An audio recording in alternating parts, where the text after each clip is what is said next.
আসসালামু আলাইকুম প্রিয় এনটিআরসি চাকরি প্রত্যাশী ভাই বোনেরা, আশা করি আলহামদুলিল্লাহ আপনারা সবাই ভালো আছেন এবং সুস্থ আছেন। সর্বশেষ আপডেট ১৯তম নিবন্ধন সার্কুলার প্রকাশ, পরীক্ষা পদ্ধতি কী হবে সে নিয়ে ধোঁয়াশা এনটিআরসি। এই আপডেটটি প্রকাশ করা হয়েছে ২৮ অক্টোবর ২০২৫। প্রিয় এনটিআরসি চাকরি প্রত্যাশী ভাই বোনেরা, চলুন ১৯তম শিক্ষক নিবন্ধন সার্কুলার এবং পরীক্ষা পদ্ধতি নিয়ে পুরো বিস্তারিত তথ্য আপনাদের সাথে ডিটেলসে আলোচনা করার চেষ্টা করি। সম্পূর্ণ ভিডিওটি কন্টিনিউ করুন।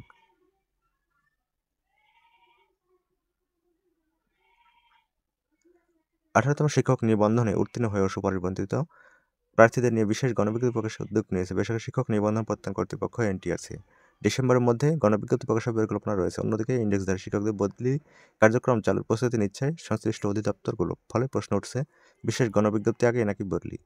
অপরদিকে সামনের মাসেই আসছে ১৯তম শিক্ষক নিবন্ধনে চাকরির নিয়োগ সার্কুলার, কিন্তু ১৯তম শিক্ষক নিবন্ধনের পরীক্ষা পদ্ধতি কী হতে পারে সে বিষয় এখনও পরীক্ষার্থীদের নিকট ধোঁয়াশায় রয়ে গেছে।